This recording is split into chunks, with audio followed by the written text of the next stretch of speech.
You might say it started with a tweet, but it all began with months of hard work and dedication. Kyle Henley lost 150 pounds in high school after 11 years of being bullied for his weight. Once into college, he thought to leave it all behind, but opened up about his experiences through Twitter and the Maryville Paw Print. Now, a year later, his story continues to impact the lives of people across the world, especially at the place where his story began, his high school. I think Kyle's story is relatable because he was a graduate of Hillsborough High School just a few years ago. Several students do struggle with weight concerns or some sort of self-esteem issue that they may have, which may stem from weight or other personal experiences. So because it's very tangible, it's relatable, and it's real world, those students can relate to it and then try to take something from that story. I had a student who had come in soon after the piece was written, and he was going through some bullying issues. He was being challenged for his personal views, his appearance. He was a little heavier in appearance, and we just started talking about what he was going to do, and he was very discouraged and wanted to do nothing other than commit suicide.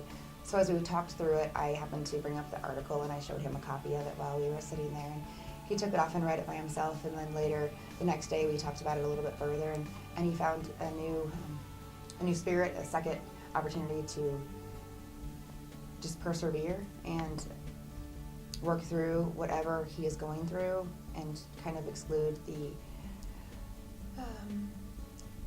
chatter that was going on in the halls and try to move on for what he knew to be right, and that article gave him motivation to persevere. I even found myself telling some of my friends about it and showing them the article. I mean, there are, we live in the realm of students, but I mean, there's plenty of adults that struggle with this stuff too. I think it's been such an issue for so long now that we're also, we attack that issue so often that it's very prevalent and it's very out with the students right now. They're aware of it, and a lot of times they don't even allow the bullying to happen. Like, they know it's happening to somebody and they'll bring it to our attention, even if it's not the victim of the bullying themselves. They bring it to our attention, and we can usually pull them in. So maybe somebody who would normally be silent about it might kind of get, I don't want to say the spotlight, but we kind of have maybe we've got our sights on them a little bit better and can contact them and kind of get them in and see how they're doing, as opposed to them just kind of suffering in silence, as so many people do. I think mostly that I could take from this would be somebody that seems fine might not be fine. So the obvious problems aren't always the only ones that are there. I was going to say the silent student is sometimes the student that we should be the most concerned about. Those that come in who are an emotional wreck and a train wreck, those, yes, are so concerning, but it's sometimes the silent student that warrants the most concern. It's made me more aware that it's going on and that the kids really aren't open about telling us it's going on. And so I when I'm seeing kids often for piddly little things, but yet they're still not wanting to go to class, I do keep that in my mind, that that's probably a possibility and that I should investigate that more. And I do think I'm more apt to ask kids about those kinds of questions about what's going on in classes, between classes, and that than I was in the past. So I think it's made me a better nurse. And it's such a hard issue because we have so little control about what's going on in the locker rooms, what's going on in between classes and away from school even. And it really is hard as an adult because we can sit there and say, stop it, treat people nice and those kinds of things.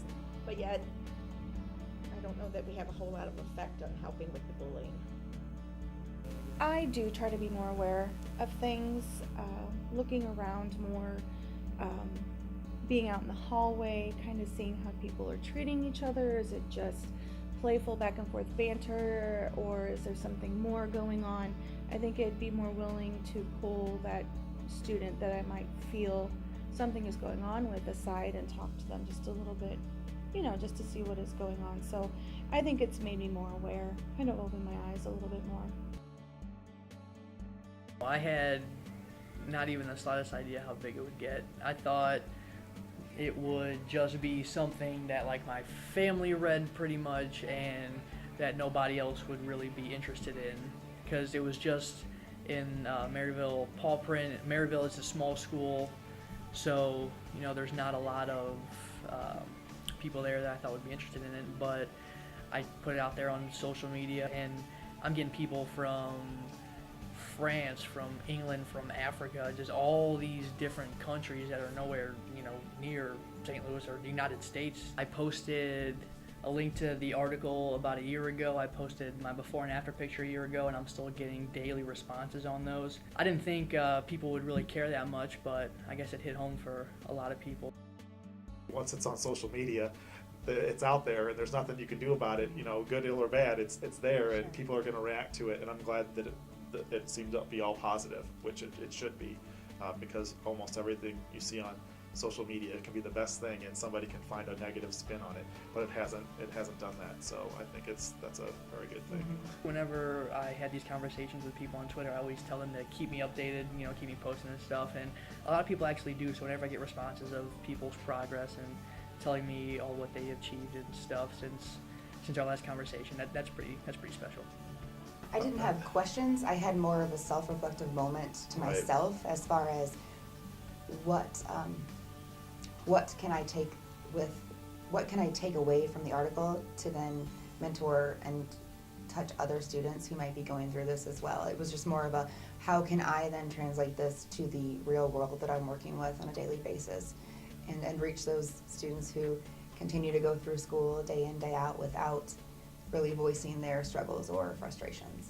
And so especially from a professional level too, here's somebody we come to know very well, and still do, but at the same time didn't really realize the level of the bullying that was going on there. So if you have that about somebody that you kind of know, what really are our students not holding out on? And sometimes it may be there, sometimes it's not, but it is always good to have that in mind and think there really could be something more here than you realize. So I was genuinely moved when the article came out too, because knowing Kyle as I do for the 4 years of high school, again, there are certain deep secrets of some that we don't know. We don't know all of our students. We don't know all of their struggles, all of their internal debates that they go through, and all of their personal experiences. So it gave me a different dimension to Kyle, a different layer of the onion that I hadn't known in its full fashion. I'm really proud of Kyle for doing this. I think it was really hard for him to come out and do this, and I'm glad to see that there's a follow-up going with it as well. I think that's good to keep track of it. I think the story can help a lot of people and can reach a lot of people, and I hope he keeps going in a positive direction with his life. I think he mentioned writing a book at one point too. I hope I see that happen for him, and I think it will help a lot of people. There are a couple elements behind me me writing a book. On top of that, I'm having to relive a lot of bad memories and a lot of things that I buried deep down a while ago. That's been the hardest part right now. It's just kind of reliving all of those moments. But I know once I get it all out there, I can kind of get past it and put it on the back burner and get out of my head.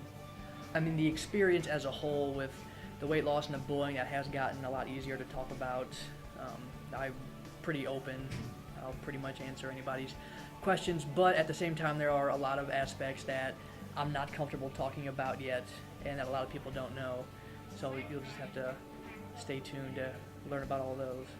Nothing but good has come out of the article, and just out of the conversations that have been generated and stimulated from the article. So I'm excited to see what the next step is, what the next level, what it takes, what it's taken to the next process, because the energy is there and it's positive, and it can only get better from here.